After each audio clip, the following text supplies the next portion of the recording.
Good afternoon or evening for some of you, and welcome to the annual lecture for the UCSB Library Kenneth Carmiel Endowed Research Fellowship. My name is Angel Diaz, and I am the Interim Director for Special Research Collections, which is the host for the Kenneth Carmiel Endowed Research Fellowship Program, which enables scholars and graduates to pursue research here in special collections. Our lecture today will feature the 2023 Research Fellow, Lina-Maria Murillo, who I will introduce in just a second. But I first wanted to extend my sincere gratitude to Kenneth Carmiel for his continued support for special collections. Ken is an internationally renowned antiquarian bookseller who earned his BA in history from UCSB, so he does know a thing or two about the work that we do here. The establishment of his fellowship has supported a range of scholars, including a filmmaker, an independent scholar, an academic, and most recently, a PhD candidate to travel to Santa Barbara to access and make connections with our collections of rare books, manuscripts, audiovisual materials, archival collections, among other things. The fellowship has afforded the opportunity to the scholars to engage deeply with our materials and with us. And for that, we appreciate you, Ken. Today's lecture, Garrett Hardin and the Untold History of Abortion and Population Control, will feature a conversation between our 2023 fellow, Lina-Maria Murillo, and Miroslava Chavez Garcia. Dr. Murillo is assistant professor in the departments of Gender, Women's and Sexuality Studies and History at the University of Iowa. For her research fellowship, Murillo accessed the papers of UCSB faculty emeritus Garrett Hardin, an ardent population control activist in support of an upcoming monograph, Borderlands of Abortion Care, a historical analysis of abortion, demographic change, and white supremacy, its confluence in politics from the 1850s to the present. And briefly, Dr. Chavez Garcia is professor of history in UCSB's Department of History. She also holds affiliations in the departments of Chicana and Chicano Studies and Feminist Studies, as well as Iberian and Latin American Studies. So let's get to it. For those of you in the audience, please feel free to ask questions via the Q&A option on Zoom at any point, and they will address the questions after they're done talking. And so now I'm going to hand it over to Miros and Lina.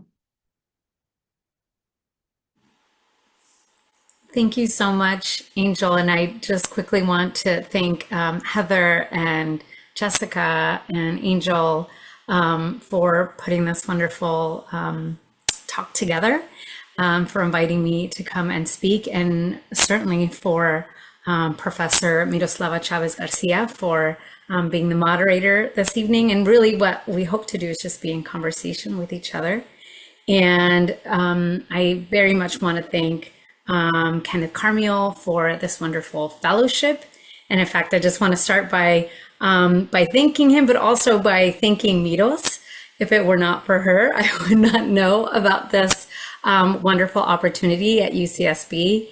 And so I'm just really appreciative of this opportunity and being able to spend a fairly long time, almost 3 weeks, with Garrett Hardin's archive.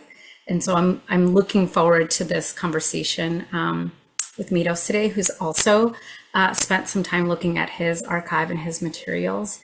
And actually, it's a pretty fascinating the way I think our work comes together, kind of looking at the extent of his life and activism, both in the circles around abortion activism and then the work that Miros is doing around immigration. Yeah, thank you so much again for inviting me and allowing me to participate. I should say I feel very honored to be here and also excited when I ran across the material that I knew that Lina was working on, because Lina is just a ball of energy, intellectual energy, and is just amazing. And so I just thought, like, if I can get Lina over here, then I could like tap some of her as well. So it was selfish reasons as well. I do enjoy sharing material and having nothing like sharing a document with somebody else who knows what you're looking at. You can just nerd out really well. And there's so much information in these documents. So, and plus, as we all know, or at least a lot of us who do research as historians, it can get pretty lonely in the archive day in and day out. And so again, it's nice to commiserate with a fellow scholar. So I'm very pleased to be here. Thank you. Thank you. And so I want us to, you and I have been talking about this for so long. And so in some ways, I kind of want to bring people into our geeky world of, of Garrett Hardin and how we got started kind of looking at him. And so at least for me, I was working on my first monograph, which is coming out with the University of North Carolina Press in January. And I was looking at the history of abortion along the US-Mexico border, and I was looking at a particular activist out of San Francisco, and I kept seeing in her archive letters from Garrett Hardin. And I don't know why. I mean, at this point, I was just finishing up my dissertation, and I was fascinated by his letters to her and telling her to keep up the good fight, and his donations to her organization. And then I looked him up and I listened to a talk that Garrett Hardin gave on KPFA, so Pacifica Radio, which is still around today. And he was talking about the need for the need to liberalize abortion laws in the United States based on his concept of population control, and that it was very needed and necessary to think about not just contraception and not just access to various forms of sort of of the pill, of diaphragms, of even IUDs, which were coming onto the market in the 1960s, but that the sort of last frontier in support of what he considered to be very important mechanisms for population control was abortion.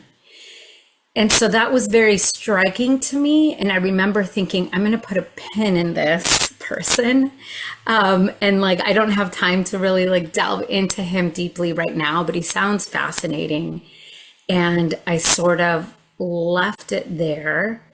I wrote an article about the activist that he was in communications with, Patricia McGinnis. And I feel like that's when you might have reached out to me, Miros, and you said, I think I've seen this woman in the archives that you were looking at, which happened to be, I think, Garrett Hardin's archives. What is that kind of where you? Yeah, as I recall, it was a while ago, but I was in the archive and her name kept coming up. So the collection is vast, right? I think it starts in the 50s, or his material that he collected from the 50s up until his death, 2003 or early 2000s. And so I was being selective in what I was looking at. I sort of started in the 60s because that was my interest. Actually, when he leaves the abortion, his fight for abortion, and moves into other things. But and when I started at that sort of cherry picking, we think we can't look at, there's 80 boxes. I forget how many boxes. I went through I always tend to do that, go through everything. But then I noticed in the material that I was looking at in the 60s, where he's writing letters to her, there's letters from her. And then I think what fascinated me the most were the letters that I saw. So he was, trying to get liberalize abortion and make it more, accessible and so forth. But when the students would come to him, or when he had these personal letters from students writing to him, or women writing to him about like, where can I get abortion care services? And so that kind of, as a social historian, as we like to look at these personal connections. So that really drew me in. And then I did see her correspondence. And so I think that's why I was like, oh, Lina, because I remember seeing her name, McGinnis. I'm like, is that the same person?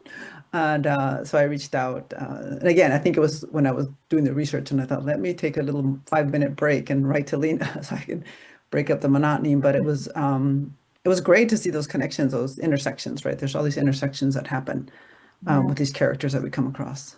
And I think, I mean, for those who may not know, because I just, it kind of hit me. I'm like, we're talking about him, and we know him in some ways very intimately because we've spent so much time looking at his papers. But so he was a professor at UC Santa Barbara, and he was right, Yes. and Yeah, this it was his first job. Is that right? pretty sure. Yeah. So he got his PhD at Stanford. He had a postdoc kind of a thing for a couple of years. And then he came to UCSB before it was called the State College. I forget the full, much smaller campus. I want to say in 50, 63, 61, very early on. And he retired. He took an early retirement because he wanted to dedicate himself to his research. I can't remember the dates right now offhand. But yeah, so he spent ecology is his field, and he was very close to lots of people on the campus. He was very influential. Of course, one of his most famous writings is The Tragedy of the Commons, and that is, has worldwide global influence for sure. One Mhm. of my colleagues in my Department of History said that in his textbooks, he grew up in India, that there were still that still very influential in his books. So Garrett Hardin was very close as well. You can see in his archival collections to Cheadle, to people in the administration, to lots of people in the sciences. He wrote letters to them and so forth. So, and many of the documents in there as well. But yeah, so he was a fixture for a while, but was somewhat of a recluse. At least that's what some of the people here still remember him, and I've talked to them, and they said that he would be pretty quiet in the department. Um, but yeah, and we didn't give a background on who he is. So, but Yeah. yeah. Yeah, I mean, I was it was fascinating in some ways to look at his papers and see the degree to which he had intense correspondence with academics around the country. And yet, in his own department, he was very quiet. Because I also, when I was there, I met with some of his former colleagues in the Department of Biology. And they were just like, yeah, he didn't really Yeah. he didn't really try to ruffle too many feathers. And it wasn't until very recently, actually, I think you and I spoke to the same journalist who's writing about the tragedy of the commons, right? This young journalist who's writing about it in like a science journal and wanted to know more about Garrett Hardin. And so he interviewed, I think, both of us about Hardin. And so I was talking to this journalist and I said, it's fascinating because even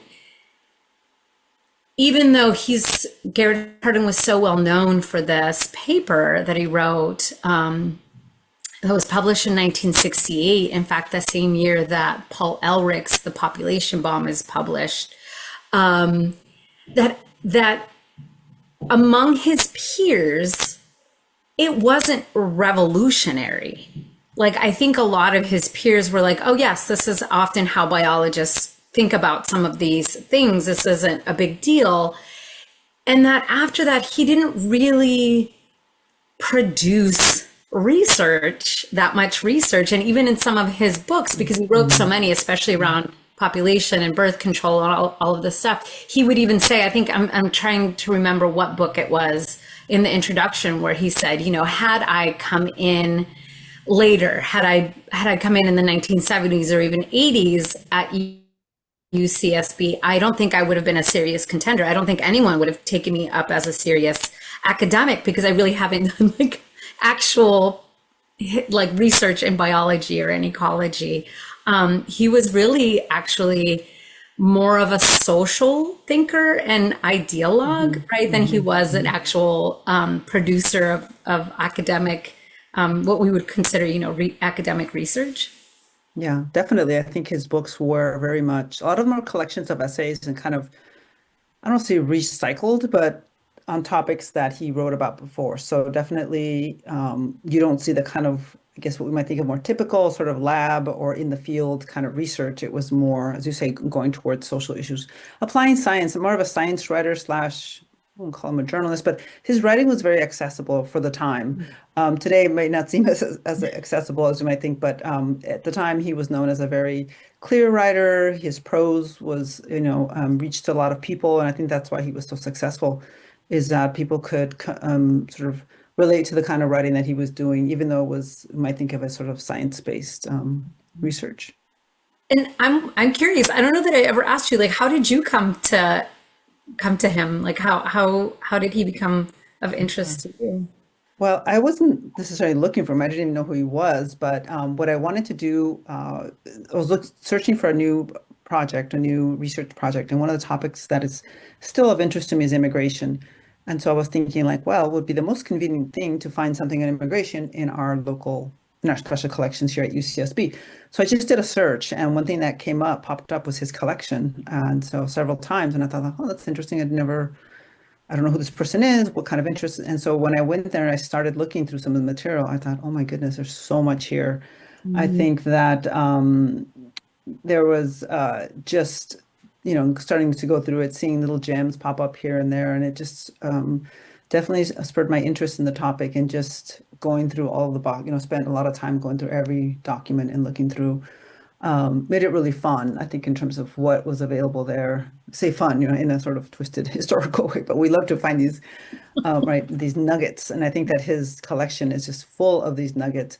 And I'll just give one more aside that I was talking to one of my colleagues in the history department, and I was telling them what I was finding, and they said, "Oh, that's interesting." Two people told me this. One person said, "My student went through the materials and didn't find any of that material," and my jaw kind of dropped. I thought, like, it's all there, right? And I guess I'll just say, yeah, that brought me into not just immigration, but the other topics that I'm also looking at is environmentalism, because he's very much considered himself an environmentalist. Also, of course, as you mentioned, Paul Ehrlich's work, population control, that was another huge topic for him, a very important topic. And then, of course, the threat, and then immigration, right? So he moves from, at least the way I see it, from population control / environmentalism to, well, I guess abortion within that abortion, population to immigration. And so he had that kind of movement going through. And so that, to me, was interesting to see how he, over time, changes his approach and the kind of arguments that he uses throughout this evolution. So my interest was really in looking at those connections and seeing those connections. And also, most importantly, at least not most importantly, but is eugenics, right? The thread of eugenics that does connect him to the early 20th century through to the late 20th century.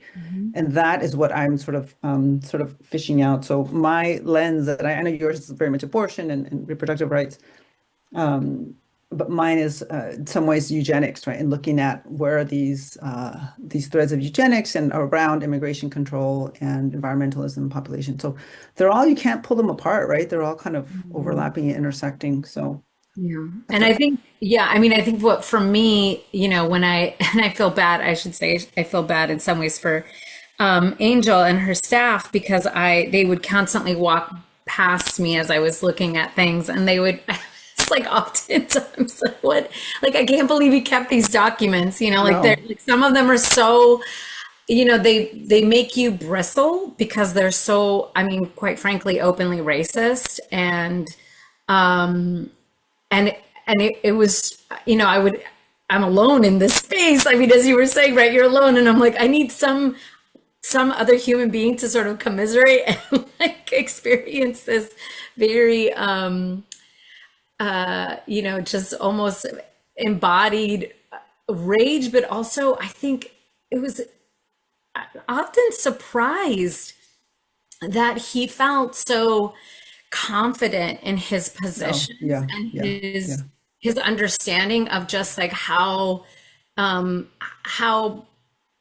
the environment works in connection with human civilization, and that just his positions and his understanding of all of these things were of course, this is just the way things are. And it's, he would often lament, like, it's too bad that we can't engage with some of these things more forcefully, because oftentimes, and by these things, I mean like ideas around eugenics, like coercive forms of population control, which, he toyed with this idea of how much to talk about abortion as something that could be a choice. It could be a choice for certain people, but it should be a coercive measure for others. And that he lamented, and I also kind of cherry picked, but I wanted to see, even though I was there for 3 weeks, I still feel like I just barely cracked the surface of his archive. But I wanted to see what the difference was between like Garrett Hardin in 1960 and Garrett Hardin in 1980. And it seems to me that, like, yes, he does certainly change, but there's this like underlying, I think that the idea of eugenics is the kind of through line for him, and that he just laments very much his inability to speak forcefully on the topic of sort of race-based science, which to him actually was, especially in the 80s and the 90s, where he is engaged with other academics across the country, talking about, the need for more race-based science programs and funding for these kinds of projects, and just lamenting the inability to speak openly about a kind of neo-eugenics, because you'll be accused of racism. And he was just like, oh, this is, so, this in some ways, he would say it was, counter to academic freedom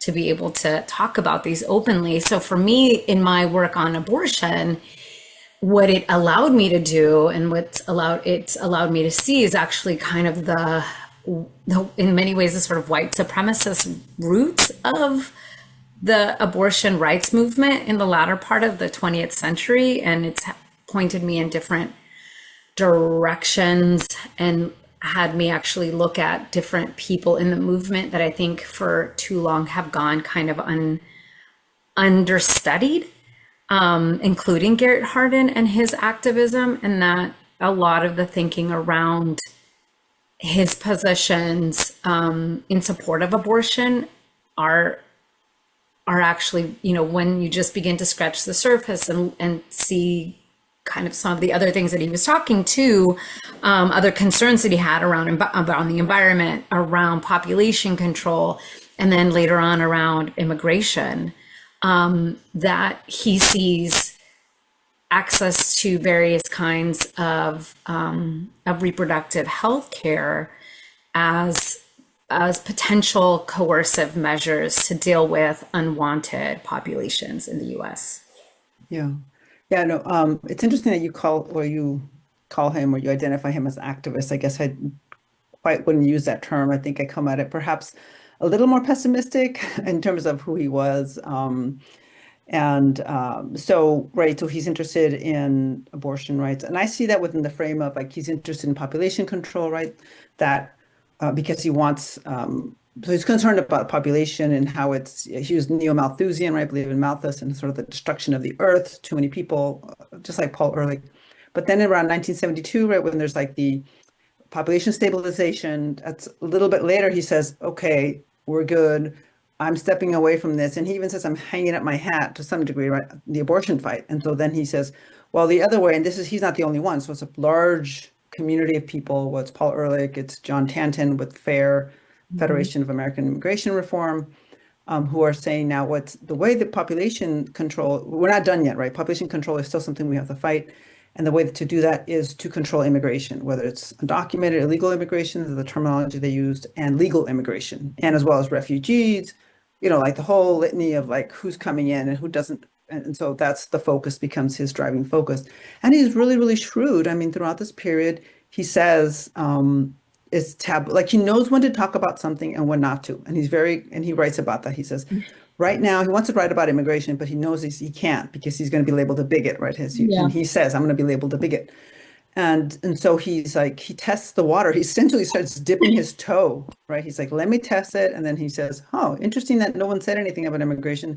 I guess I'm good. So then by the early 80s, when John Tanton and his folks and other people are now talking about immigration, as the numbers of, as there's this discussion around how to control immigration, the 70s really heats up in the early 80s.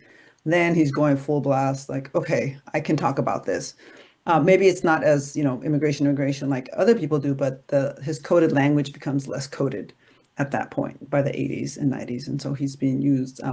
But he still sort of holds on to a population control as something that's important to him. Perhaps not as important as other people.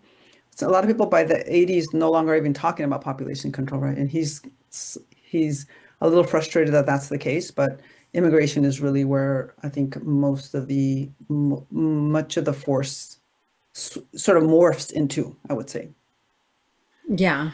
And I think, I mean, one of the items that first piqued my interest from our conversation was that, so on the one hand, it's Patricia McGuinness and her activism and his work with her. And, you know, he was an abortion activist. I'm in the process of writing an article kind of revisiting some of his earlier works. There's a feminist historian who says, who's essentially tapped him as the first person to ever openly call for the liberalization of abortion laws in 1963.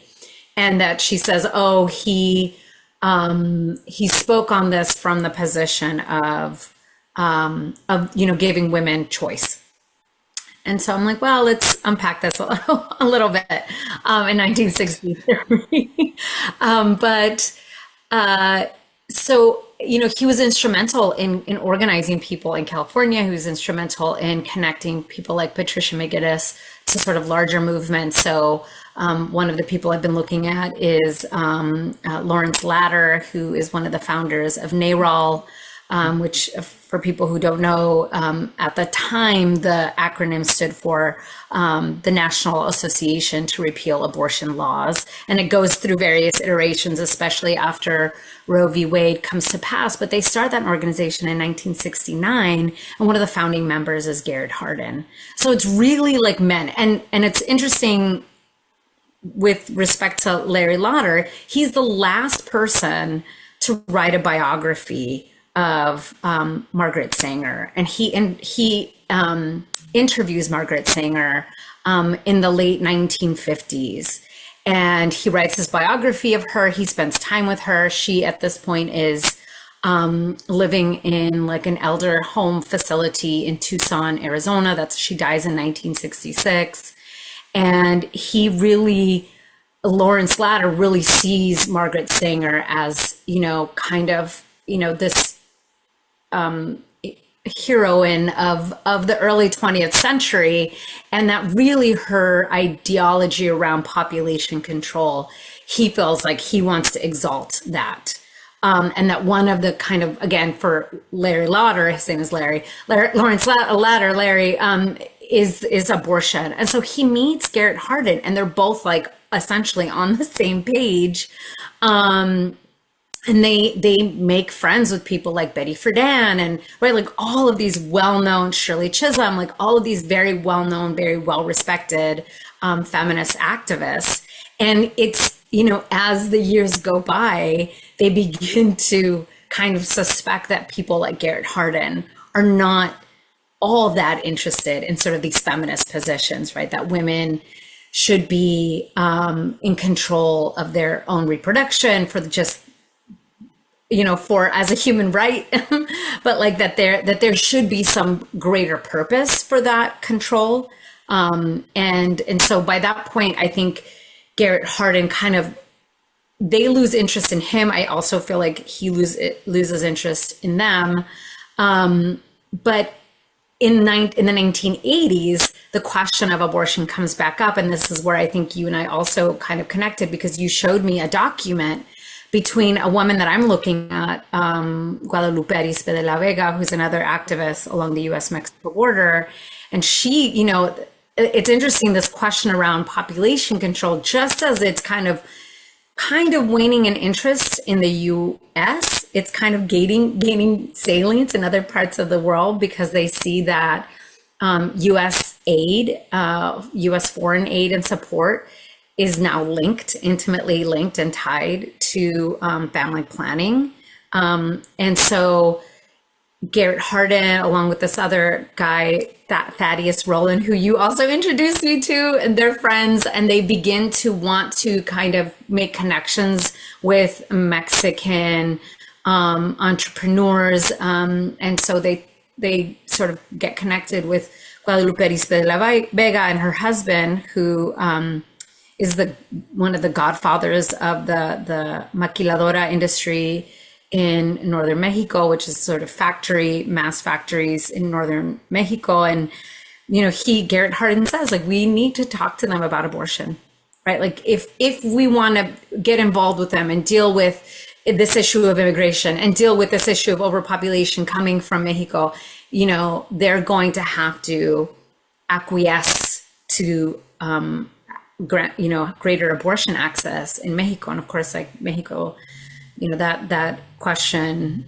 or that issue is kind of out of the question at that particular moment. And so it's like he wields this tool that is abortion and reproductive control, even in those kinds of instances when it's to deal with immigration and right, like, so for very specific cases, he will like trot out this thing that he was done kind of talking about. He sees it in some ways as advantageous to talk about, and almost loses support from the De La Vegas because of his kind of insistence on abortion.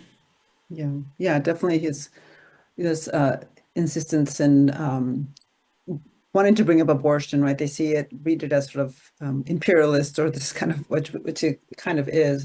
Mm-hmm. I think it was interesting as you were talking about Garrett Hardin, describing him, and I was thinking, was he arrogant in the way he approached things? And I'm not quite sure he was arrogant, because he did write about when he felt that things weren't going well for him. I mean, he was humble in some cases, but I don't think that's the right word. But certainly he took a lead on lots of different topics. And I wanted to come back to this point I was thinking about, and because recently I've been doing more research in how his relationship and him as a man really tells us that we can't put people in boxes, right? Well, it'll be like he's he's pro-abortion, so he's going to be liberal on this.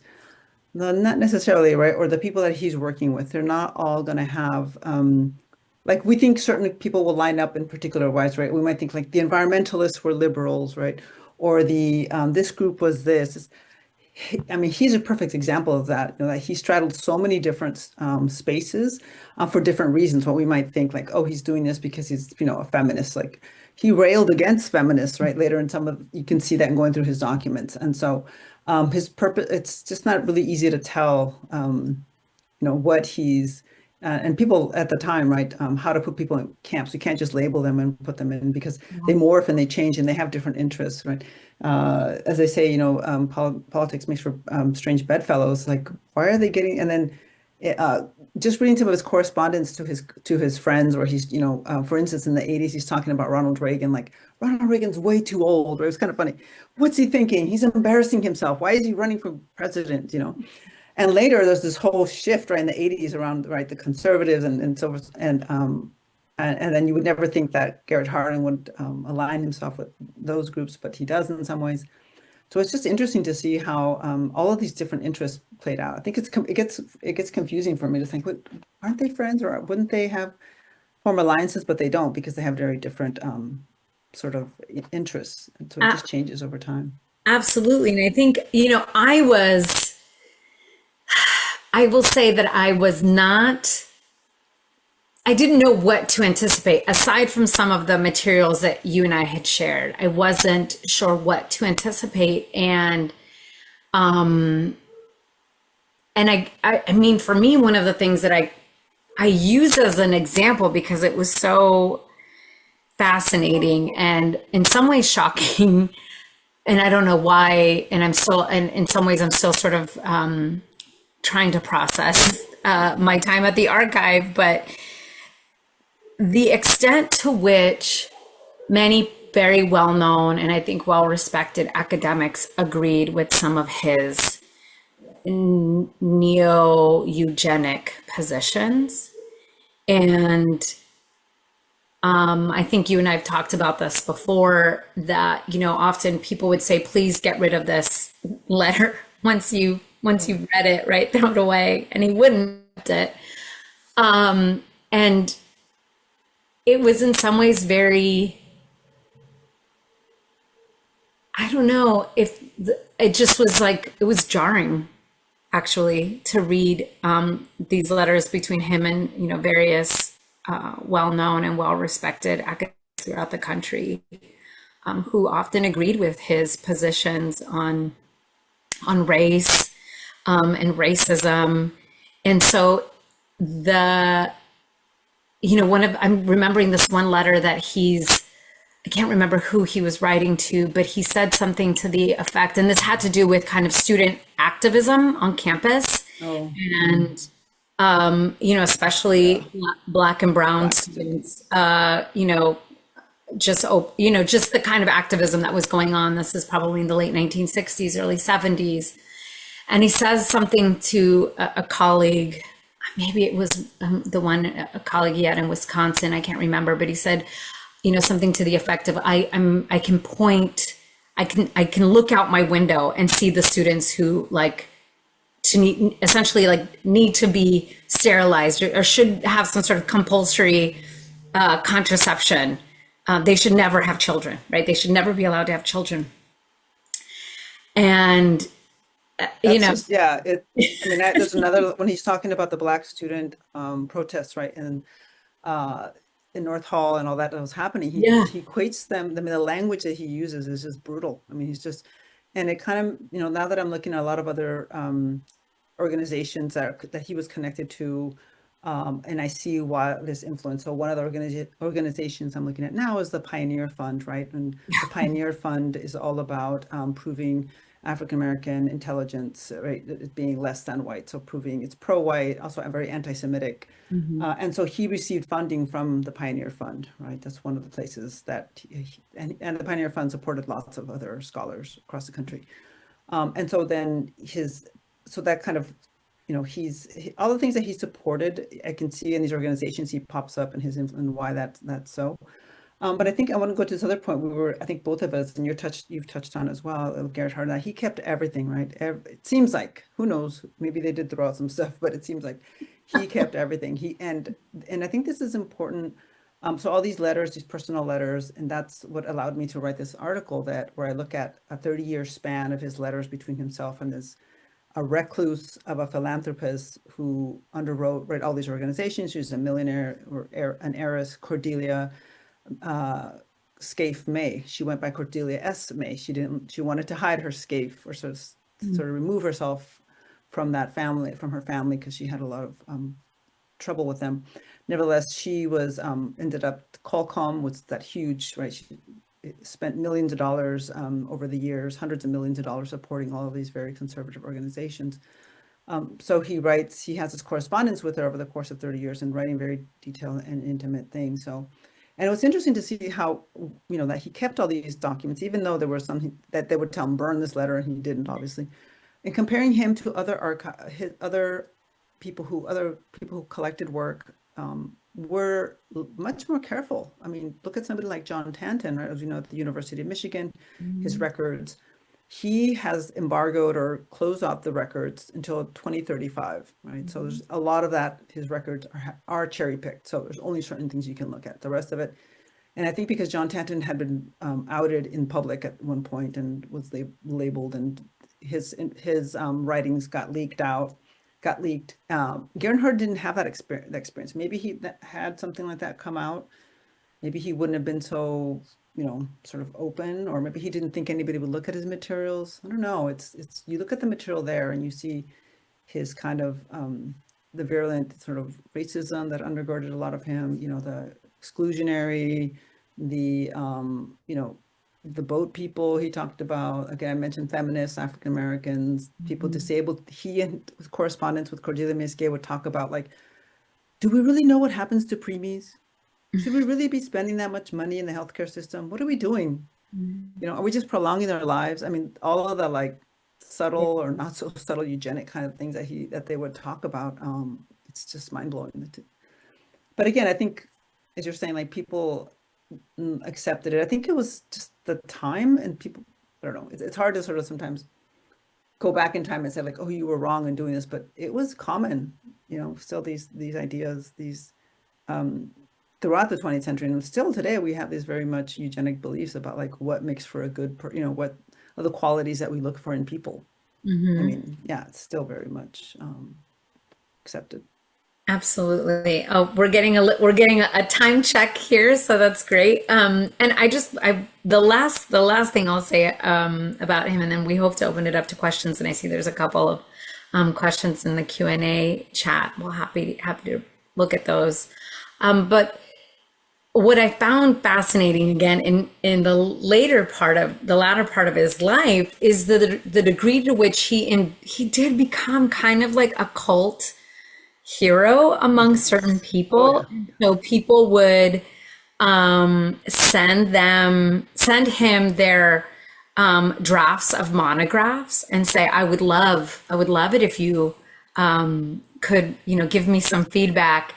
And I always thought it was so funny. He would say, oh, I don't have time. These are just a few notes. And then you'd read like 9 pages worth of his feedback, just a little bit of feedback. And then it was like 9 pages worth of stuff. And I was so fascinated to see some of these people who, who later on were accused, right, of engaging in sort of racial science or whatever in the 1990s. And they had all, many of them had, Garrett Hardin review their early monographs. And so that also, I think that for me, spending time with his papers, it was just the breadth of what he was involved in. And that he was just it was like like you said, I think that maybe he didn't feel the need to hide his archive or to embargo things because he was just under the surface of all of this work. And it just was in some ways kind of amazing because he's always just been there, right? Like I was looking at the materials for NARAL. I was just in Boston at the Radcliffe Institute, and his name is on all of these documents. I'm like, how did he for so long go unstudied and undetected, and so for me, I think being at the archive, having the opportunity to sit with his papers was just like how involved he was in so many issues that today clearly, I mean, immigration and abortion, like you can't get more kind of timely than that. And to know that someone like Garrett Hardin was so critical to the way that we think about these politics right now, I think is still to me kind of incredible. I'll say one last thing is, I like to go biking. I live here in Santa Barbara, and I bike by his road, by where he lived. I don't know exactly the house. I haven't looked for the house number, but Arboleda is the name of the street. And like, oh, he lived right here. He writes a lot about his house and what he had a pool built for himself because he had a disability with a leg. Anyways, that's more detail. Too much in the weeds. No, I love that. So I see there's a question in the chat, so I'm going to read it to us. So, and thank you so much. If folks want to ask questions, please do. We're happy to answer them. So Garrett Hardin is arguably most famous for his essay, Tragedy of the Commons, as we were talking about, foundational text in classic environmental research. It is a quietly eugenicist and borderline fascist argument, agreed, that argues that human nature is such that each man will seek to maximize his own individual gain at the expense of the well-being and longevity of everyone else. Yes, the land and the ecosystem.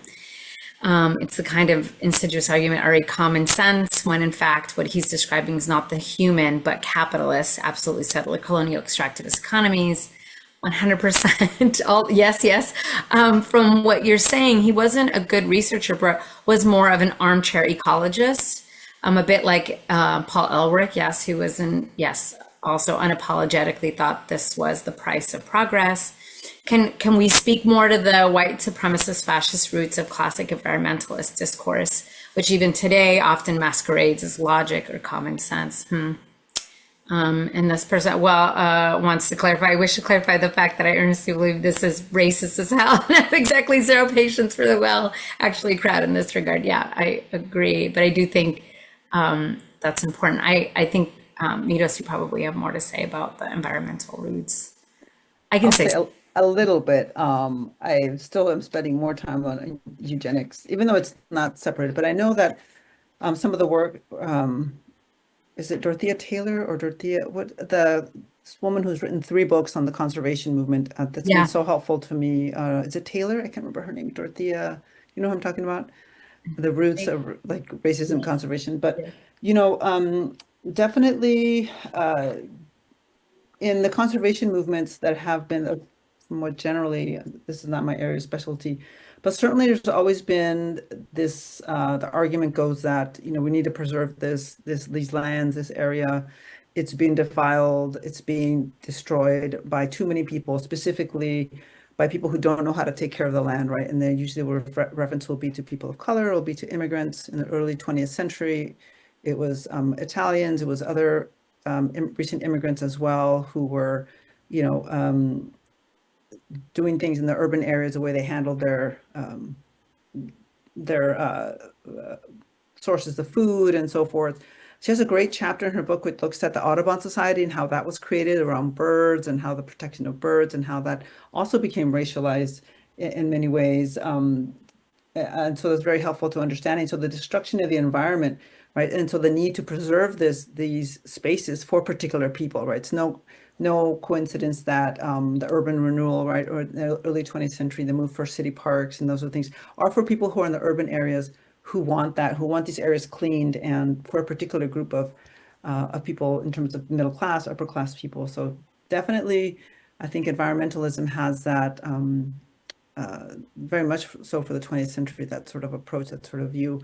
And always comes up in the question too. I have a student who's starting, a PhD student who's looking at the environment. And this is, we joke around this question, like, why don't people of color like to camp, right? Why don't we go camping, right? Who are these spaces meant, you know, for whom are we preserving these spaces, yeah. right? And so I think that always, we do like to camp, but, you know, it's just like, this is an issue that's come up a lot. Yeah, and I will say that, you know, one of the things for me that's been fascinating, and I hope that I get to think about more closely, is the degree to which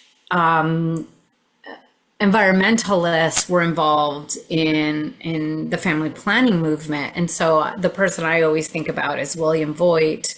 He's one of the first sort of early environmentalists, and he writes Road to Survival in the late 1940s. And really a lot of people kind of point to William Voigt as the first person to really call for a form of population control in the way that like curbing fertility. And he's the president of Planned Parenthood for a decade, you know, after he writes that book. And so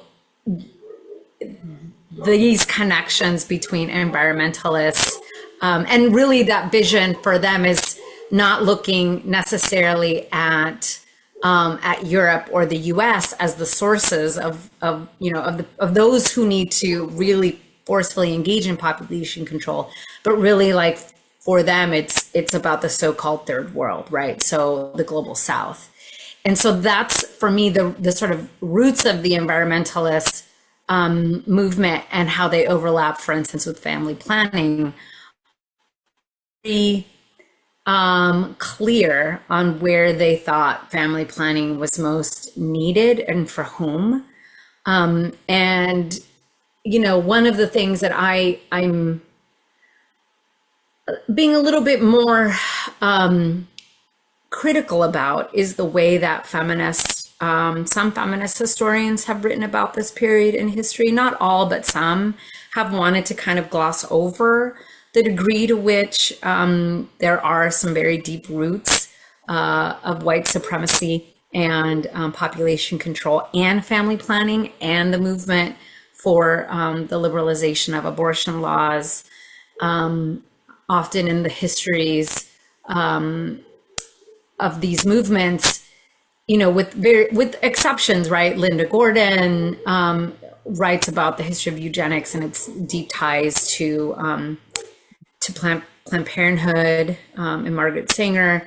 But there's I think because of the politics of abortion access, people want to downplay these connections. But I think to the point that Mitos was making, right, like it is then to the detriment of communities of color, who, right, like that, like the questions that your student asks you, I get similar questions from students for me where they're like, why aren't there more Black and brown people involved in the like abortion rights movement? Where are they?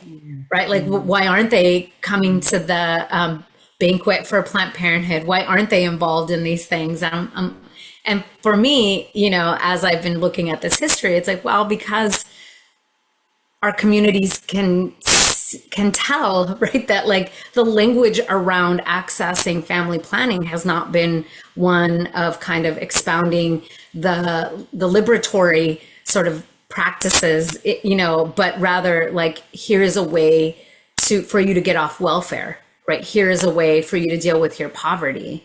And so that's had a racial and racist undertone for a very long time. And so I think writing these kinds of histories and exposing that, yes, indeed, some of the founders of these movements had, you know, deep roots and centered white supremacist thinking in their activism. I think it's important. I think it reveals needed more work that is needed in kind of understanding these movements and how to not replicate those kinds of ideas, right, in the present and in the future. Yeah, definitely. I think that we also need to be, I don't know if the word is correct to say careful, because we are looking at these icons, right? And sort of, I'm not saying dragging them through the mud, but maybe a little bit. I mean, just like when with Margaret Sanger, right? Her history, her legacy. I guess we want to think about legacies of these folks that we're looking at.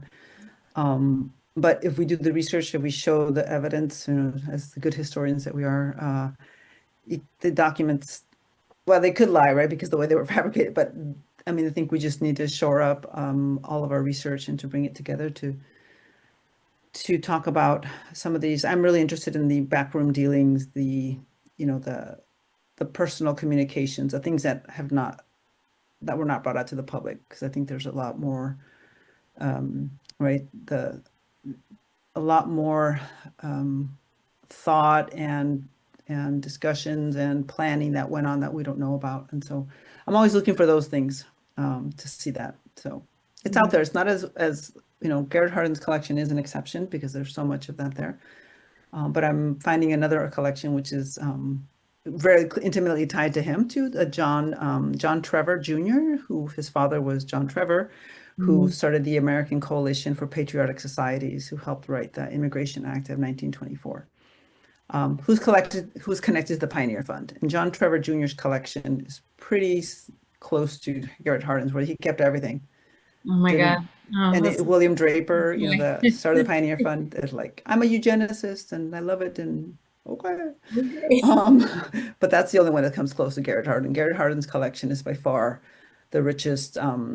It's everything's, but you do have to go through it, you know, one by one, the pieces. You do. I recall when the New York Times, they did this 2-part report on Cordelia Scaife May, the heiress who contributed to all this. And they were looking for her letters and looking for information. And so I talked to the archivist at the library and I said, oh, did they come here? I was wondering, ooh, did they come here? Because I saw that report came out in New York Times. And I said, no, they didn't come here. They called to see if we had any materials. And there is a folder in Garrett Hardin's collection that says Cordelia, you know, S. May. And there's like a couple things in there, but her letters aren't there. They're scattered throughout the 80 boxes or what. So you have to go through each document. And I thought, like, secretly I thought, well, that wasn't my favor because I had access to all those letters. And, you know, the New York Times, they missed. And I felt like sending them my article, but I thought, like, I don't want to be too presumptuous. Maybe they're over it. But there's a lot more material there that, because again, she was this recluse, right? And so she never, you don't see anything. And she's handwriting all her stuff and going off, you know, having her tantrums. And so it's kind of cool to see those little, it tells a lot about them. You can read so much. A letter's not just communicate information, but their personality, right? That's, as I say, the letters constitute the relationship and the individual. So that's neat to see. And I think that, like, that's been, so part of what I found while I was working there. Part of it did go into my forthcoming book that comes out on January 7th, because apparently January 6th is a bad luck day these days. So some of that went in there, and that was the stuff that you had pointed me to originally with his conversations around the U.S.-Mexico border and his work with Guadalupe Arizpe de la Vega in Ciudad Juarez. But the kind of new frontier of stuff that I found that I'm actually like just finishing up. It's going to be a short article, but it's like foundational to this like broader project that I'm working on, is work that he was doing with people in the Midwest, which I was like totally shocked by. And the degree to which a lot of the organizing that happened around abortion, like the push for liberalizing abortion laws, actually happens in the Midwest, in Chicago. And he connects with people in Wisconsin, in Minnesota, in Iowa. I mean, where I am now. And so that was like completely, I was not expecting that whatsoever. And in fact, I've given other talks. I gave a talk late, I can't even remember what year we're in, 2024. So in the winter of 2024 at the University of Madison, Wisconsin, like looking at that connection between Garrett Hardin and some of the biologists at the University of UW-Madison, and some of the early, what we call today abortion funds. So organizations that were set up to provide funding for people to be able to travel out of the state or out of the country even, to access abortion care in the late 1960s. And so that to me, it was completely serendipitous. I was not ready for, that was not on my radar. I was actually looking for more information about his work along the border. And so it's in many ways kind of caused me a little bit to pivot and to look more at the history of abortion in the Midwest, which is very exciting because we actually don't know, like the way that various regions in the U.S. have thought about abortion, have organized around liberalizing their abortion laws, and so, and this became very salient recently, obviously, with the decision to strike down Roe v. Wade and returning it to the states, right? Returning the abortion question to the states, and the way that different states have either laws that they had on the books from the 19th century have kind of cropped up to be like, oh, this is our new law, to people putting forth various kinds of amendments to their constitution. And so people like Garrett Hardin and Lawrence Latter, who he works with to start NARAL, they were very keen on this like state by state approach. And they really I'm assuming, and this is going to require me to go back to UCSB, but part of me thinks that it was just easier for them to just meet in Chicago, people coming from different parts of the US to just meet in the center of the country. But also they met people who were very supportive of the movement to liberalize abortion laws. And a lot of them were from the Midwest, which I don't think is understood in the broader history in that way. And so I think this is, for me, it's been one of the most exciting parts of my time at UCSB and looking at his papers, was discovering this kind of untapped, kind of understudied, really very, very little studied history of regional abortion activism in the Midwest. Yeah, very generative for sure. There's so much in there that you could tap and take different ways. Absolutely. And are there any more questions?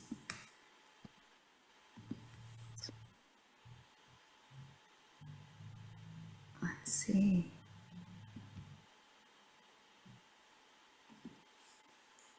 Well, I guess I'll chime in now if there's no more questions. Well, I just want to say thank you very much for both to Lina and to Miros for joining us today and being in discussion with us today. I think I jumped in front of Heather, but I just wanted to extend my gratitude for taking the time to present with us today. Absolutely. Thank you for having us, and thank you for fielding all of my questions while I was there, and for for just entertaining my often very exuberant excitement over finding the gems I found while I was there. That's great. Yeah, thank you. I really appreciate the opportunity to join Lina. Yeah, thank you, Miros. Thank you so much. I just want to thank one more time Ken Carmiel for supporting this fellowship. And I'm Heather Silva. I'm the Director of Development for the library.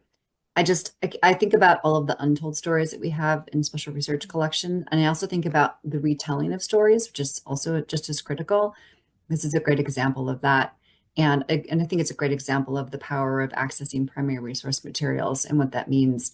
And also kind of the serendipity of going through materials when you're there in person versus even accessing them remotely. Oh, yeah. So thanks to Ken for his work in creating this fellowship to help support illuminating some of our really special parts of our special research collections. So thanks for being with us today. If you have someone else that you think might be a good fit for this fellowship, feel free to direct them to the library website. Our applications are open right now for this coming year. So thank you, everyone, again. Thank you to Lina, to Miros, and Angel for all the work that you do. We look forward to seeing you all again in the library event soon. Yeah, Thanks. thank you very much. Thank you.